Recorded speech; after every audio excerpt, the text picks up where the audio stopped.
Hey, Xaxisa, how are you?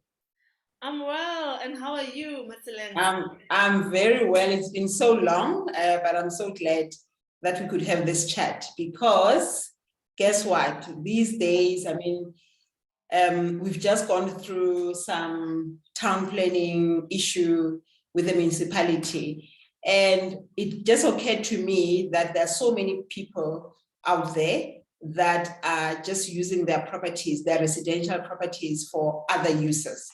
So, as a town planner, I would really like for you to take us through what does it really mean to when you talk about town planning. Town planning, thanks for the invitation, and I'm excited for this topic because I'm a town planner, so it's very close to my heart. Basically, what it means, town planning, is that I could say it's a profession that has instruments in place to manage, to control, to regulate land rights in a municipality. So you find areas in municipalities, you'll find Soweto, you'll find Johannesburg, you'll find Braamfontein. There's a whole lot of areas that the municipality is managing. Let's say City of Johannesburg is managing. So in that municipality, there are a set of documents that are there that has been adopted by the municipality or by the council to manage, to control, to regulate the land rights of each and every property that falls within their jurisdiction. Manage, control, regulate. Yes. Okay. So if I have a property and it's a big property and I can see that I can live here, work here, play here, can I just do that? Unfortunately, you can't. In terms of the zoning, which you find in your town planning scheme, it will actually tell you what you can do in your property. In a simple terms, it will tell you what are your rights, the property that you own. So meaning that if it's a residential property, you can only use it as a dwelling house. It can only be used for a one household, a family, just to live in it, not to operate any business activities. Okay. So when you're saying you can use it for living, like as a family, Yes. um, can I live there with my family and then you come with your family and then you can live in another room and then somebody else that I like can also live in another room? Can we do it that way? Is it still allowed? Or do I have to change the zoning? It is allowed as long as you're not generating income out of those people that are living there. As long as the house is interconnected, the suites are interconnected, that the rooms are interconnected, so there's no way there's different rooms that have separate entrance, they've got their own kitchen, their own lounge. It's one house with families in it. There is no income that's being generated, because remember, the income that you generate there, you need to pay the municipalities for their services. So if you're not paying for that business, that means you are robbing the municipalities in terms of your rights that are not aligned to what in the system of the municipality. Okay, but if it's family and friends, and I feel you're my friend, I want to give you a kitchen, a cottage with a kitchen, and then I have my sister, and then I give them a cottage with a kitchen and its own bathroom, then somebody else comes along, and I also do that. So if I have multiple structures in my yard, and I'm renting out because it's a big property, and I want you to help me to pay my bond or something, or just to make money out of you. In terms of the zoning scheme, they are different in all respective municipalities.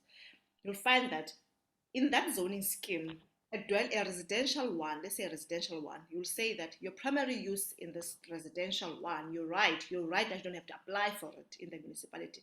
It's a dwelling house. And that dwelling house, meaning that it's a house that is allowed to live for one family or a household, and they must be interconnected units.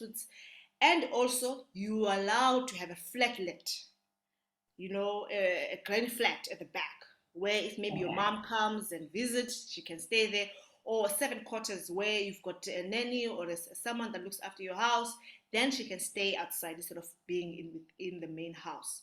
So that is allowed. But if you want to start now to having 3 or 4 units in the same property, so that means that now this property is no longer fall under residential one, because there are residential, there are other units within the property that does not fall in that particular zoning, which is residential one. So now we have to check in terms of the scheme of the municipality, what the use that I'm operating, where does it fall? Where does it fall within the scheme, within the policy, the document that regulates, that controls, that manages the land use of properties that within? you're using. Mm. Okay, so how many types of zonings are there? I mean, you've spoken about residential one. What else is there?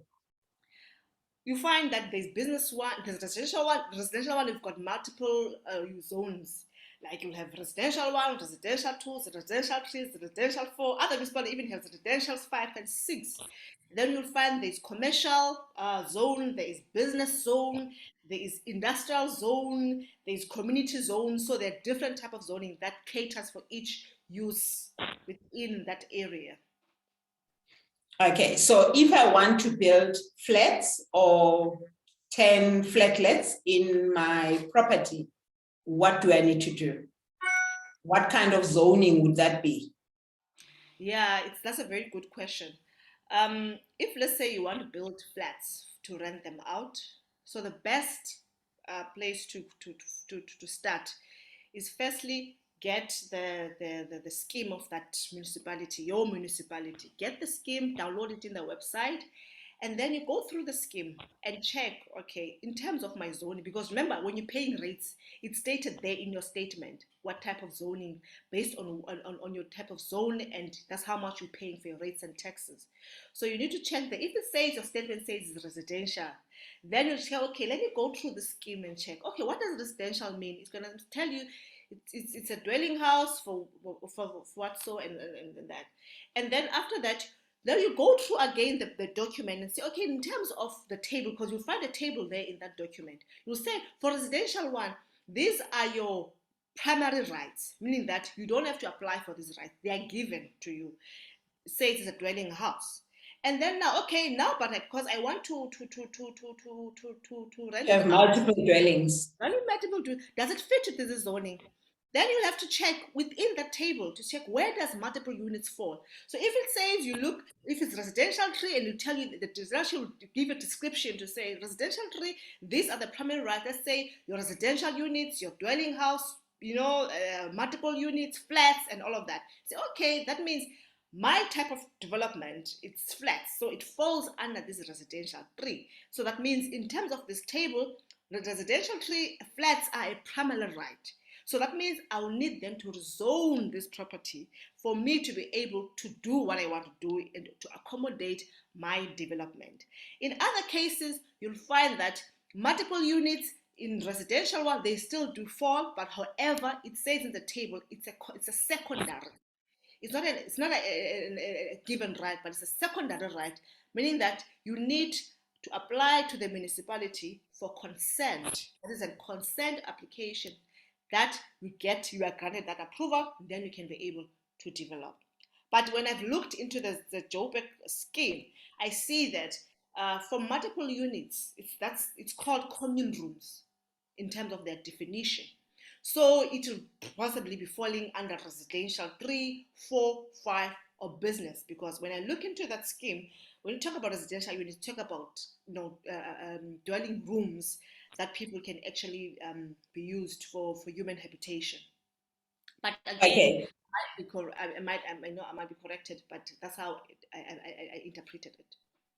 Yeah. So meaning that for each area, a homeowner must go to the municipality for that region to be able to see. For each owner, if you can't find the document in this website of the municipality, if you can't locate it, the best choice is to go to a municipality in the town planning department. Every municipality has a town planning department. Okay. Then you will find a town planner that will explain to you in terms what is a zoning and what does it mean for you and what it means for your property, and whatever that you want to propose there, where does it fit within this policy? Okay. So one more thing. Mhm. How long, or two things. How long does this rezoning take? And how much approximately does this cost?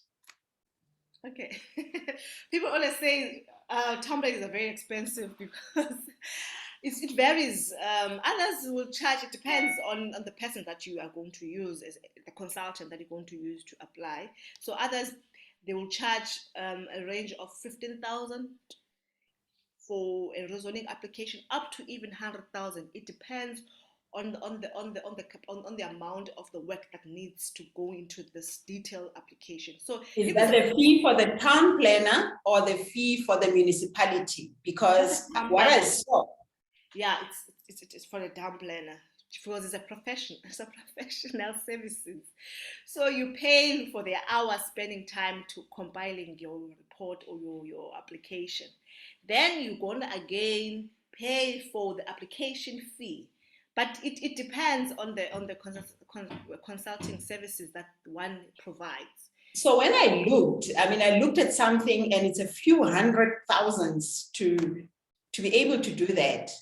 Yes, it's a big And development. it's like 12 months, 24 months to Yes. get a result. Is that true? It depends. It depends. If so you've got a big, let's say 1 hectare, and now you want to put 20 units in that land, then it's a huge development. So you might be charged that amount, but it varies with size, the size of your plot, and also how complex it is for your rezoning application. But if it's very complicated, they might charge you. And in terms of the time frames, it depends. With the new scheme, we started with the new act, which is called Spluma. All municipalities are required to have bylaws. In that bylaw, they need to stipulate the time frames of processing applications. Time So frame. time Yeah. frame. So others, they have to specify in the bylaw to say, okay, for us to the turnaround time frame for an application of a rezoning, it's a 12-month, including the advertising, going to council for approval, and so forth. So you need to check your bylaw as well. What does it stipulate? The time frames for your rezoning application. So what we are basically saying is you can't just have a yard, and because you have a big yard, decide to build 20 flats in your yard without going through the municipality. No, you can't, you can't. You have to rezone it. Remember, when you're building those units, there must be an approved building plan at the end of the day. So if you submit a building plan to the municipality, the first thing they're going to ask you, do you have the rights? They will want a zoning certificate or an approved application, or letter coming from the municipality to say that your property has the right to build flats. So if you can't produce that as an evidence, then your building plan will not be approved. Firstly, we have to go Wow. get the rights, then your building plan can be approved. Mm. Oh, wow. This has been so insightful. And I really hope that the people out there that want to develop their properties and use them for other purposes other than just residential now understand that they have to follow certain processes so that they don't come into problems with the municipalities. So just in closing, if you are found to be doing something else on the property that it's not zoned for, what are there any penalties? Is there any, what happens?